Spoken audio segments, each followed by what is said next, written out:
Oke, selamat pagi. Kita bertemu lagi di pertemuan pertama setelah penjelasan silabus tadi. Ini adalah pertemuan pertama yang membahas tentang pengenalan quality control and reliability.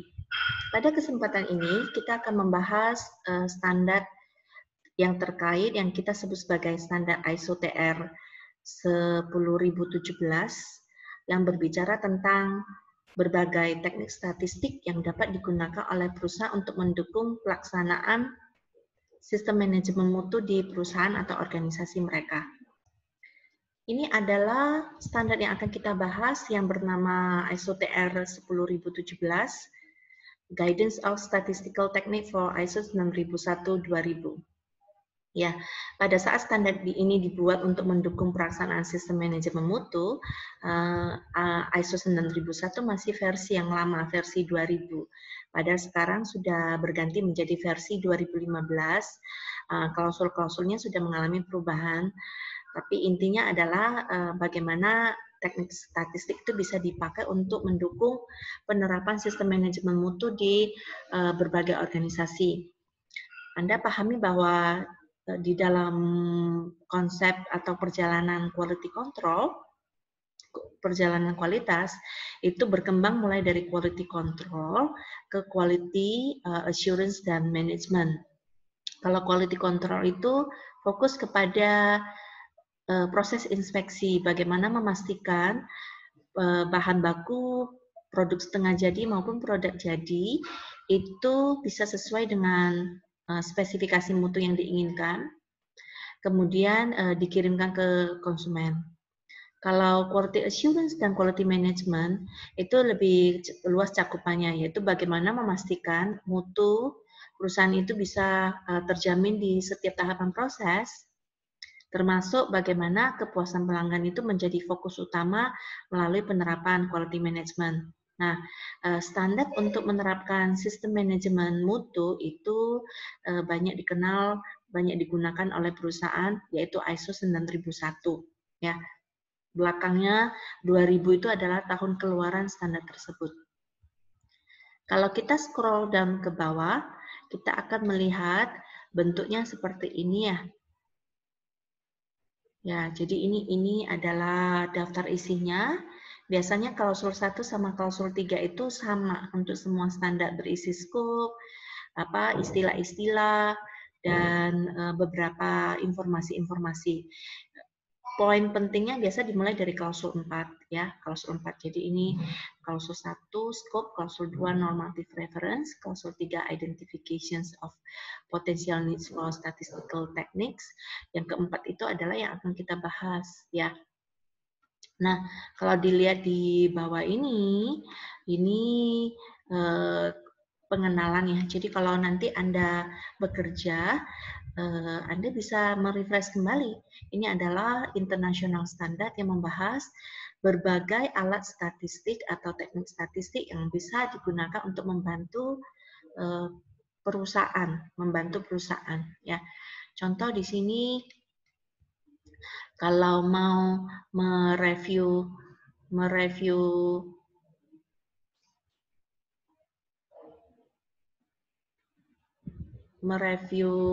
hasil input, kita bisa menggunakan deskriptif statistik ya. Mereview hasil audit, mereview customer feedback, kita bisa menggunakan sampling. Kemudian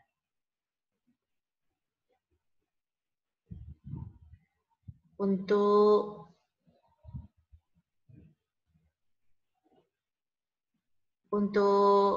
yang lain, misalkan kalau kita mau membahas tentang ini ya, membahas tentang desain dan develop, klausul yang terkait dengan pengembangan desain dan develop, kita bisa menggunakan berbagai tools seperti deskriptif statistik, kemudian reliability analysis, simulation untuk mendukung design and development dari proses desain di sebuah perusahaan. Setelah kita melihat berbagai teknik statistik yang bisa dipakai untuk mendukung klausul-klausul, ya, walaupun klausul ini mengalami perubahan, tapi kita bisa lihat konten dari klausul tersebut.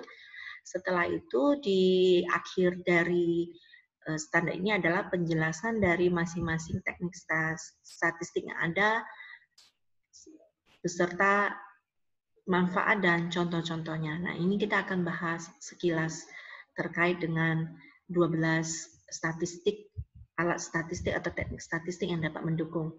Yang pasti Bu Yeni di sini pada kesempatan ini akan banyak berbicara tentang contoh atau aplikasi statistik, dan nanti di akhir sesi setelah video ini Anda akan diberi mini assignment ya, sederhana banget gitu. Nanti kita akan bahas di akhir sesi atau di pertemuan Zoom pada saat pengalokasian assignment.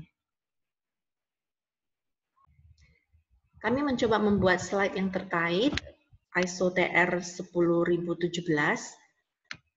Guidance of Statistical Techniques. Ya, ini yang tadi kita sudah jelaskan bahwa tujuan dari standar ini adalah untuk membantu perusahaan mengenali berbagai macam teknik dan alat statistik yang bisa dipakai untuk mendukung penerapan sistem manajemen mutu mereka. Nanti kita akan mengenal 12 alat atau teknik statistik yang akan digunakan. Sekarang mahasiswa diminta untuk men-scroll down dulu dari poin 4.2. Alat statistik deskriptif, statistik, sampai ke 4.13, time series analysis. 4.1 itu berisi pengenalan berbagai statistik, ya, pengenalan dari teknik statistik, pengenalan dari standar ini. Nah, dari 12 alat atau teknik tersebut, coba mahasiswa pikirkan mana yang sudah pernah dipelajari, mana yang belum.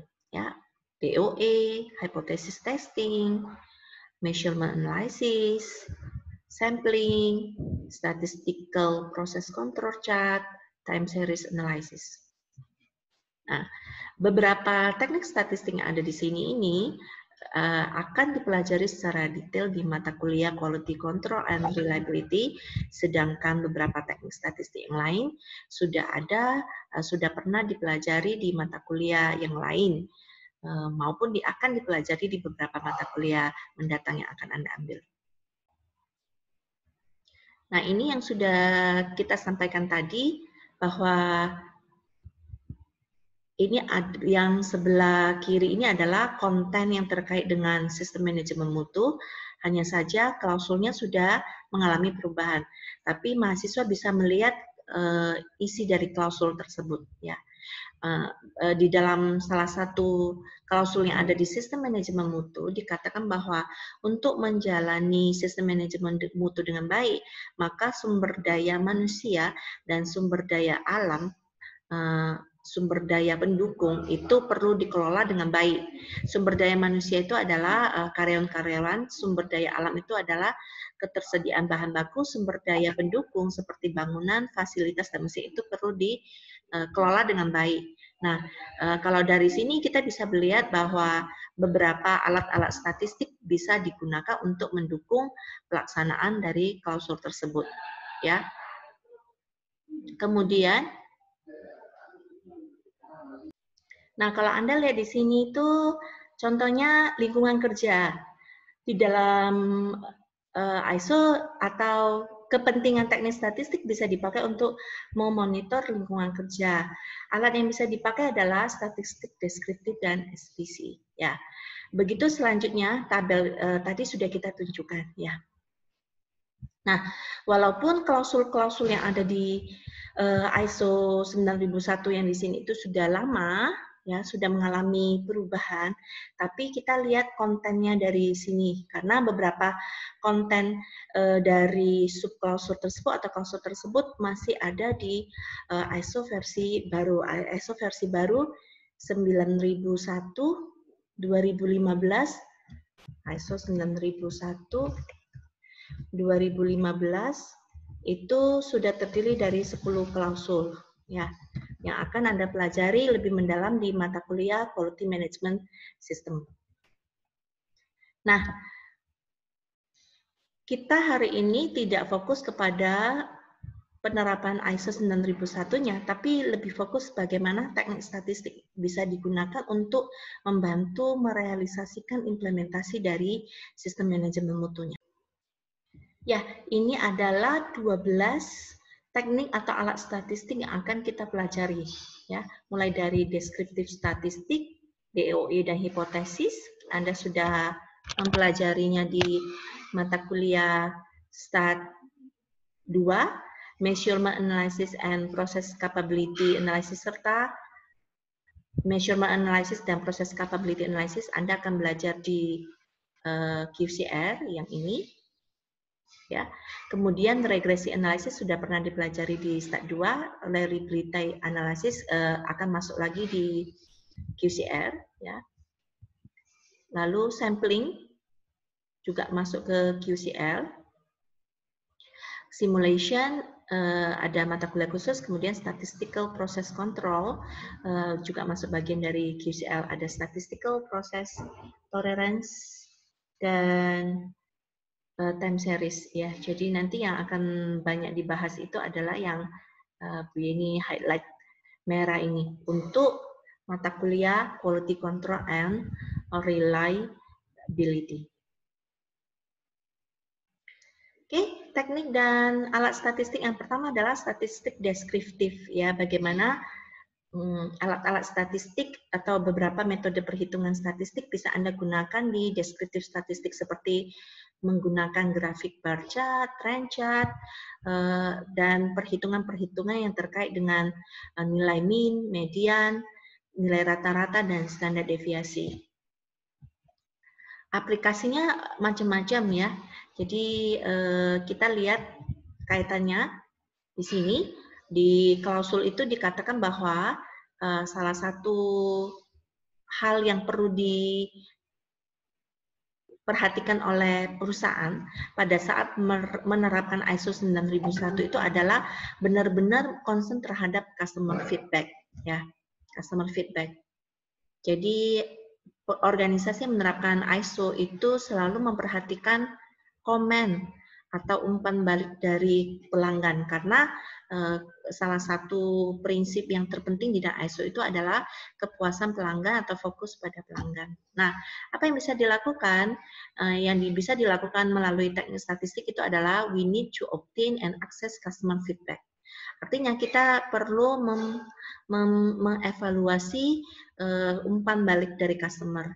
Nah, metode yang bisa digunakan adalah deskriptif statistik dan sampling. Ya, ini adalah contoh yang sering digunakan oleh perusahaan-perusahaan untuk memantau feedback tersebut dan juga calon pelanggan yang akan menggunakan jasa atau mendapatkan layanan. Jadi untuk mahasiswa yang akan melakukan penelitian TA di bidang SEQUAL, mereka biasa mengawali latar belakang masalah mereka dari hasil customer feedback ini. Contoh, kita lagi meneliti rumah makan Handayani, gitu kan, bintangnya 3,9 dari total 5 gitu. Terus kemudian sudah ada 470 yang komen gitu. Nah, dari 470 yang komen ini kita bahas lebih lanjut. Kita bisa menggunakan statistik deskriptif yang lain semacam Pareto untuk menentukan prioritas komen-komen apa yang bagus, komen-komen apa yang kurang bagus. Nah, komen-komen yang kurang bagus itu bisa dijadikan dasar perbaikan. Kemudian statistik deskriptif juga bisa digunakan untuk menggambarkan ini apa namanya jam sibuk. Ini penggunaan, kalau yang ini penggunaan data kuantitatif, yang ini penggunaan grafis, ya. Jadi bisa dilihat di sana kalau kita sekarang lagi sebelum jam 3 pergi kepingin ke warung rumah makan Handayani, ya tidak terlalu sibuk, ya. Kalau biasanya jam 7 itu yang sibuk, dan ini juga ada harinya, hari Selasa, seperti itu. Statistik deskriptif for monitoring or assess customer feedback. Kemudian alat teknik statistik berikutnya adalah design of experiment. Sekedar mengingatkan kepada Anda, design of experiment kita sudah bahas secara mendetail di 2 pertemuan mata kuliah statistik industri 2 yang berbicara bagaimana kita bisa merumuskan faktor-faktor yang berpengaruh terhadap respon, kemudian faktor-faktor tersebut kita eksperimenkan untuk mendapatkan hasil yang optimal. Kalau Anda masih ingat LKM tentang pesawat terbang kertas ya, pesawat terbang kertas, Anda melakukan uji coba beda ketinggian dan beda operator serta beda model tipe pesawat, apakah itu mempengaruhi respon waktu terbangnya. Ya, itu adalah salah satu aplikasi sederhana dari DOE. Nah, DOE yang lebih advance bisa dibahas di mata kuliah Quality by Design. Quality by Design ya, secara lebih mendalam berbagai metode-metode yang bisa digunakan untuk mendukung. Kalau di industri kita pernah menggunakannya, nanti contohnya akan kita bahas berikut ini. Kemudian DOE sangat erat kaitannya dengan hipotesis testing ya. Biasanya eksperimen pengujian populasi, pengujian design of experiment itu diawali oleh sebuah hipotesis ya. Anda juga mempelajari ini secara mendalam di mata kuliah statistik industri 2 berbicara tentang bagaimana Anda merumuskan H0 dan H1 ya. Nah, aplikasinya DOE dan hypothesis testing bisa digunakan untuk memonitor dan mengukur proses atau produk. Ya, jadi di sini itu ada design of experiment dan hypothesis testing. Biasanya bareng ya, bareng deket-deket. Nah, di dalam ISO 9001 itu berbicara tentang bahwa kalau kita mau merealisasikan proses, contohnya kalau Ubaya merealisasikan proses pembelajaran, maka perlu dimonitor dan diukur apakah hasil pembelajaran itu sudah bagus, apakah proses pembelajaran sudah bagus, sehingga tidak heran kalau Anda ada proses pengisian questionnaire online itu semata-mata untuk mengukur proses pembelajarannya sudah bagus atau tidak.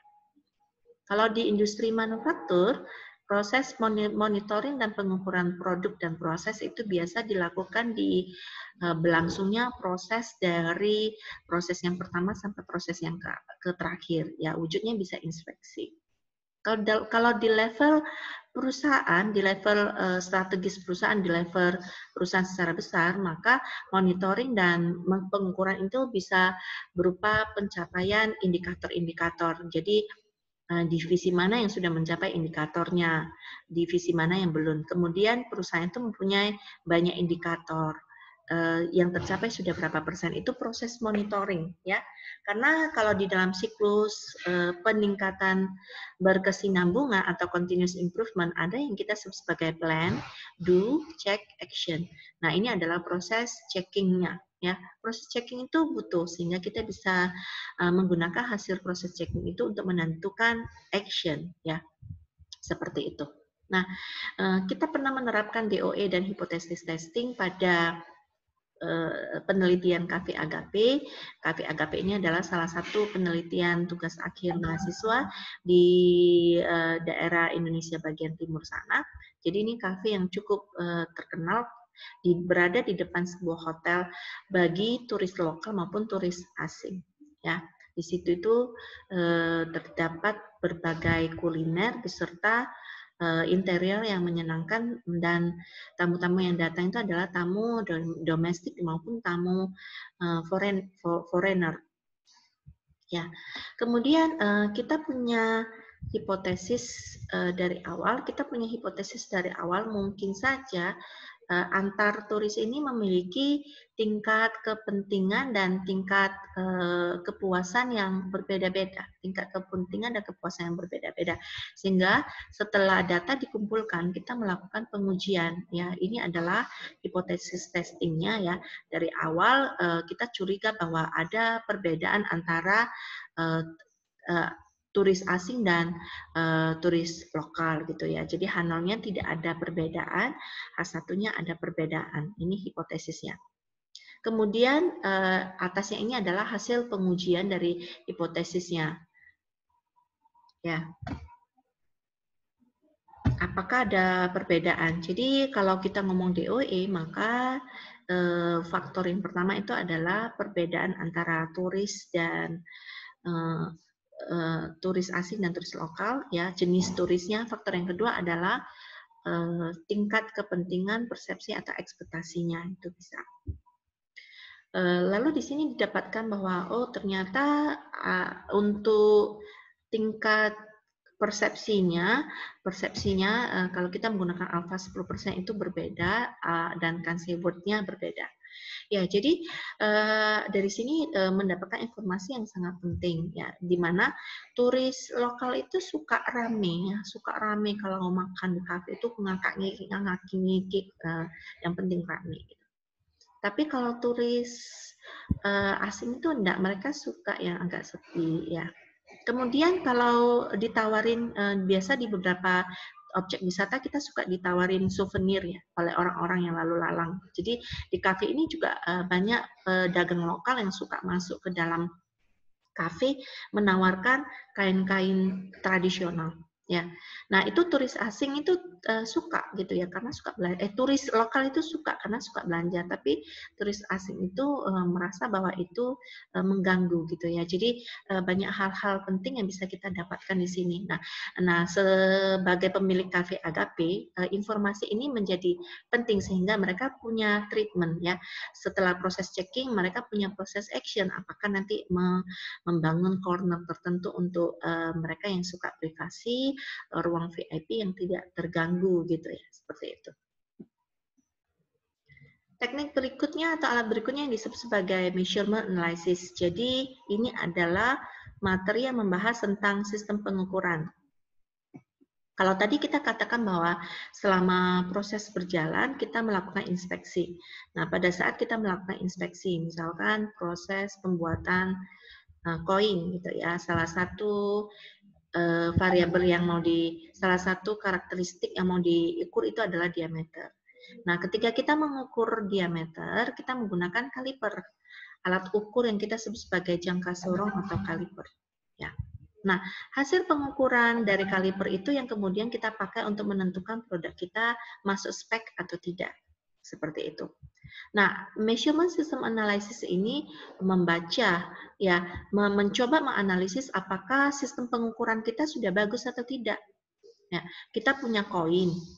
Ya, kemudian kita ukur spesifikasinya.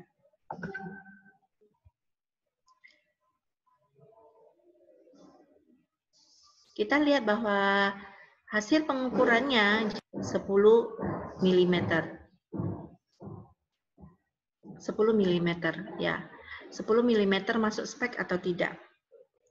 Nah, diameternya ini adalah hasil pengukuran menggunakan kaliper atau jangka sorong. Ini adalah spesifikasinya. Lalu kemudian pengukuran kita masuk spek. Kemudian kita katakan barang kita oke, ya. Nah, di sini menjadi penting adalah hasil dari yang alat ukur, hasil baca dari alat ukur itu membuat kita menentukan keputusan apakah produk kita oke atau tidak. Nah, MSA ini mempelajari sistem pengukurannya. Ya, apakah sistem pengukurannya bagus? Apakah alat ukurnya sudah berada dalam kondisi bagus?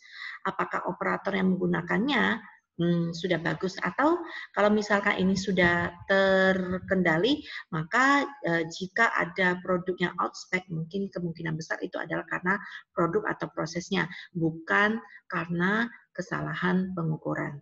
Nah, ini ada bagian tertentu yang akan kita pelajari juga.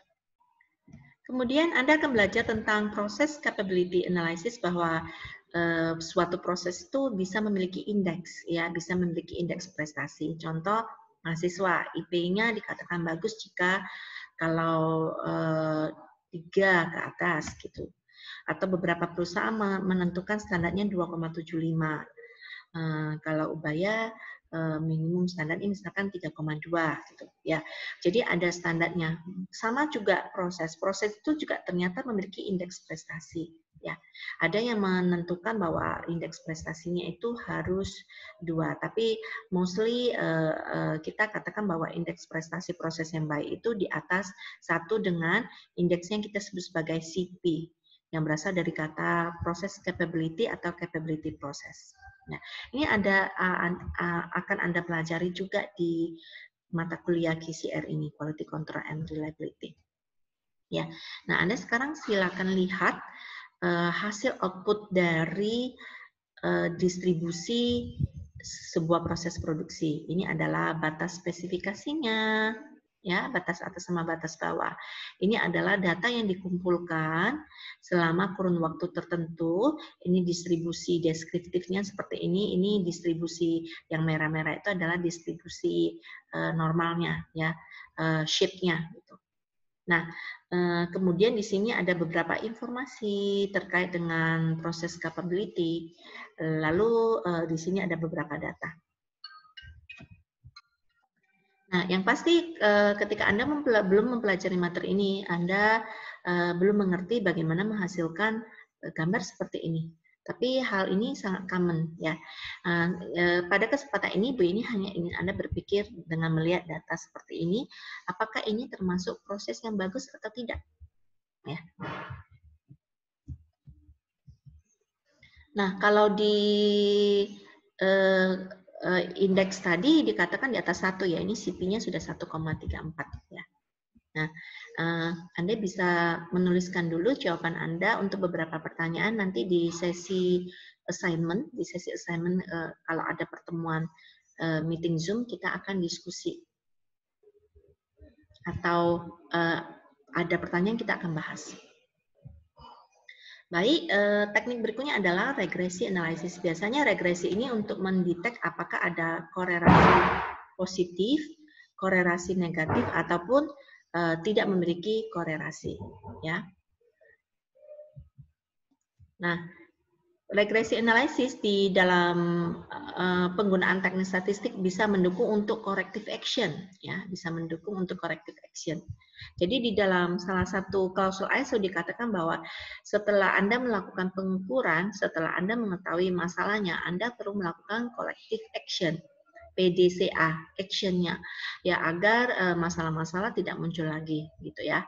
Nah, regresi analisis ini bisa dipakai di dalam tahapan menganalisis data ya, menganalisis data agar kita bisa mengetahui sumber dari penyebab ketidaksesuaian tersebut. Ya. Nah, ini Bu ini kembali mengambil contoh ya, mengambil contoh. Jadi ini mencoba sebuah kayak ini pemerintah kota atau pemerintah suatu negara melihat bahwa pemerintah kota lah melihat bahwa tingkat unemployment ya, tingkat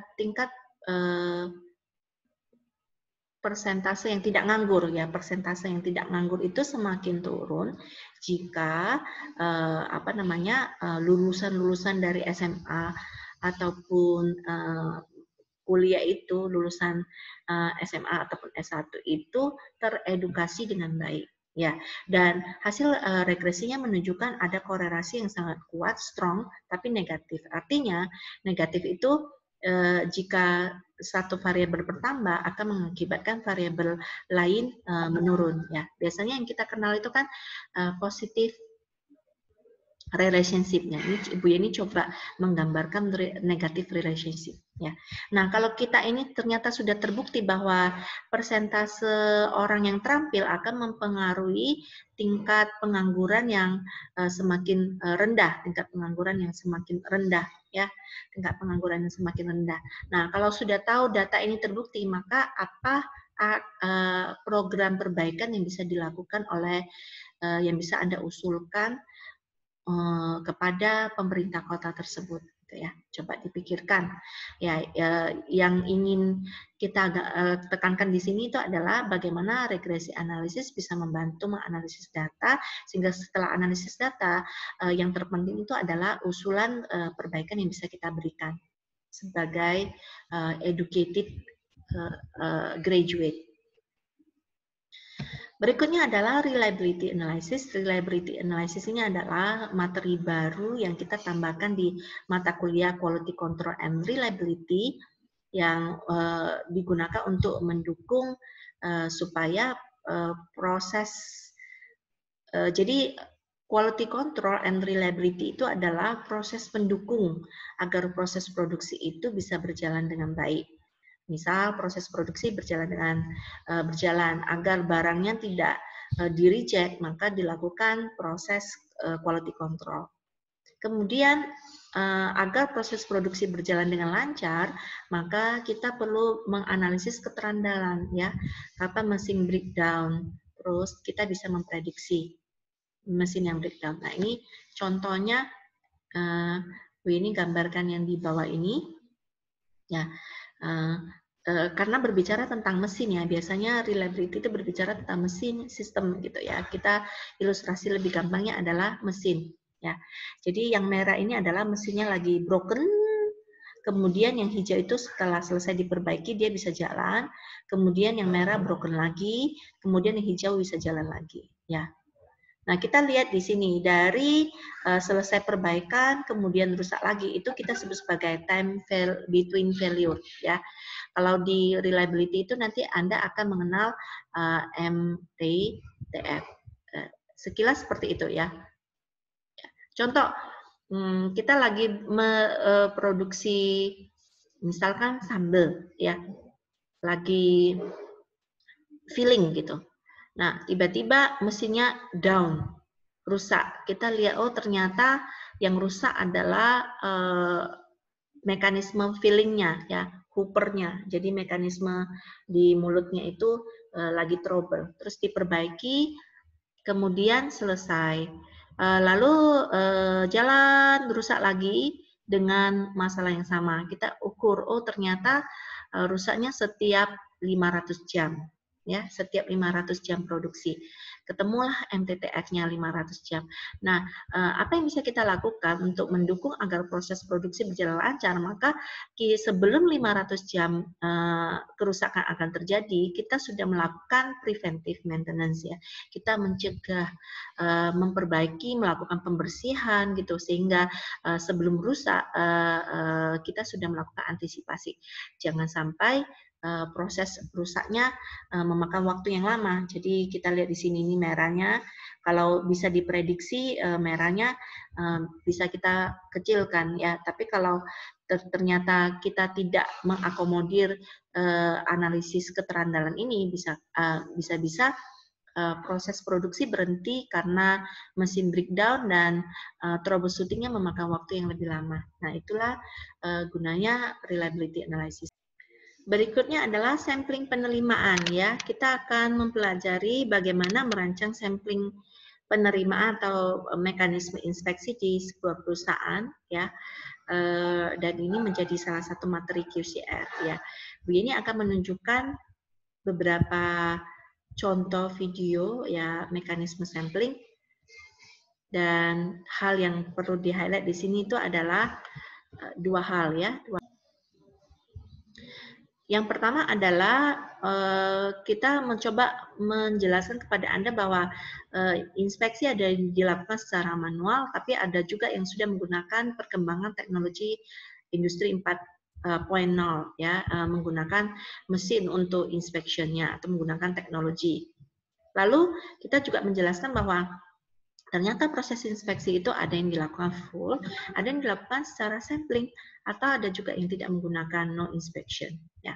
Nah, ini videonya, YouTube linknya ada di slide berikutnya. Ini akan memberikan, memutarkan YouTube-nya ini.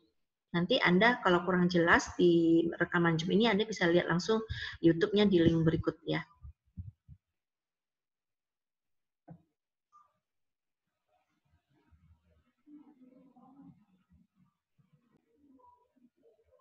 Nah, Anda melihat di sini tuh ini adalah proses inspeksi yang dilakukan secara manual ya, mengecek terhadap baut gitu kan.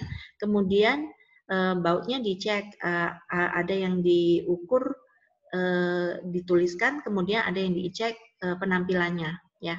Nah, ini adalah proses pengecekan secara manual dengan melakukan sampling. Jadi tidak semua baut diinspeksi, ya.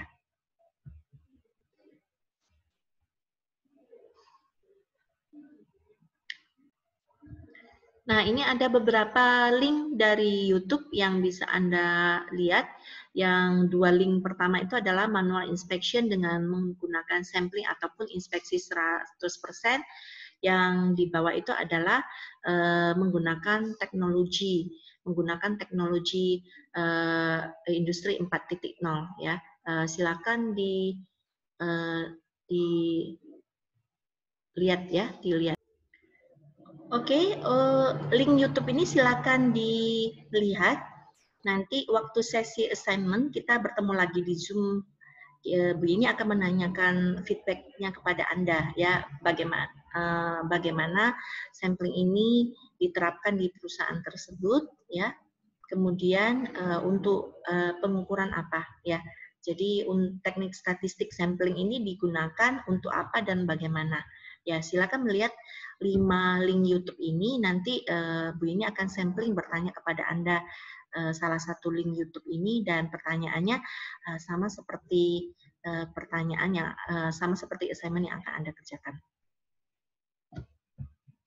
Lalu teknik berikutnya adalah terkait dengan simulasi ya. Jadi biasanya kalau di beberapa perusahaan yang terlalu repot, terlalu sibuk ya, tidak bisa dilakukan action plan, maka action plan itu kita uji coba di simulation ya. Bu Yeni pernah bimbing beberapa mahasiswa yang sedang melakukan penelitian di Campina ada gitu ya. Jadi karena load-nya sangat besar, tidak mungkin dilakukan verifikasi usulan perbaikan hasil penelitian, maka dibangunlah model simulasi ya.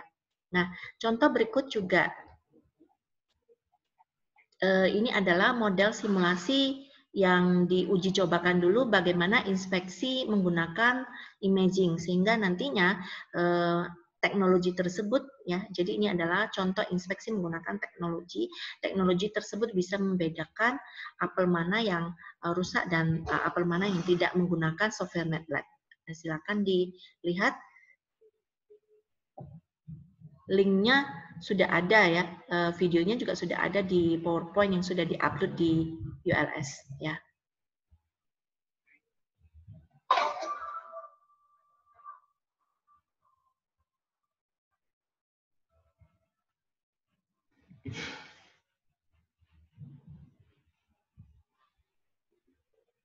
Yaitu apelnya lagi jalan, mereka akan mencoba melihat ya ini apel lusa atau tidak gitu ya.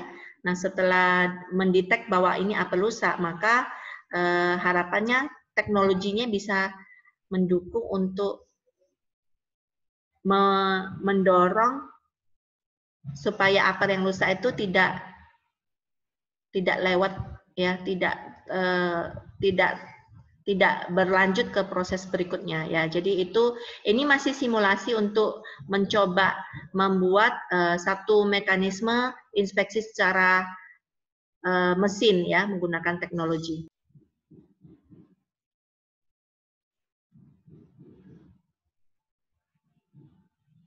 Ya, ini apelnya bagus ya, sehingga prosesnya berjalan ya. Ini.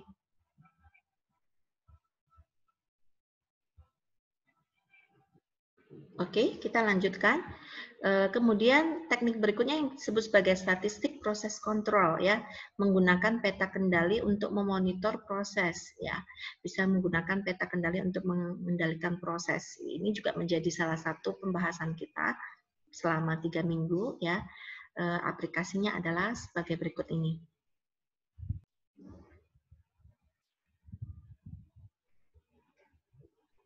Ya, kalau kita lihat di sini adalah penggunaan peta kendali secara otomatis recording dari mesin yang digunakan untuk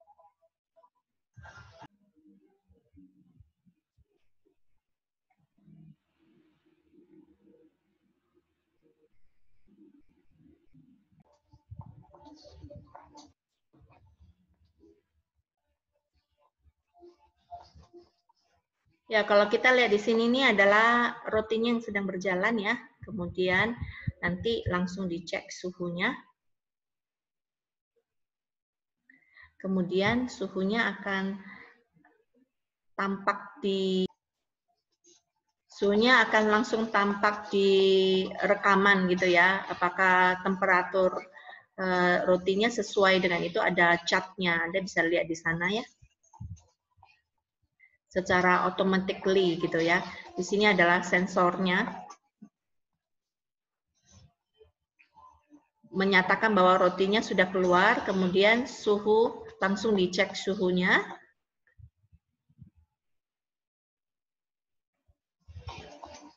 Dan dilakukan pencatatan. Ya, jika ada yang tidak sesuai suhunya atau proses tidak terkendali, maka teknologi atau SDM-nya akan melakukan antisipasi atau investigasi.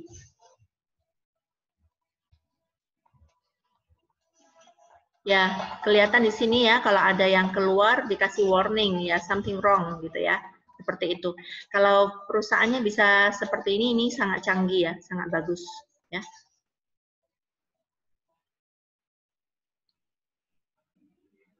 Oke, sisa dua teknik dan alat statistik yang lain itu adalah statistical tolerance. Ya, ini biasa dipelajari di elemen mesin ya, atau proses manufaktur ya. Berbicara bahwa jika kita punya part yang A memiliki inner diameter, memiliki dimensi seperti ini, ya seperti ini, kemudian akan diisi oleh ini part A, kemudian akan diisi oleh part B 3 biji dan satu part C gitu kan, satu part C ya. Part C-nya berapa dimensi dari part C ini? Kalau misalkan part A itu punya dimensi dan toleransi seperti ini dan part B punya dimensi dan toleransi seperti ini. Nah, itu statistical tolerance ya. Biasanya kalau di industri ini dipakai oleh departemen engineering yang bagian desain matras, molding dan seterusnya.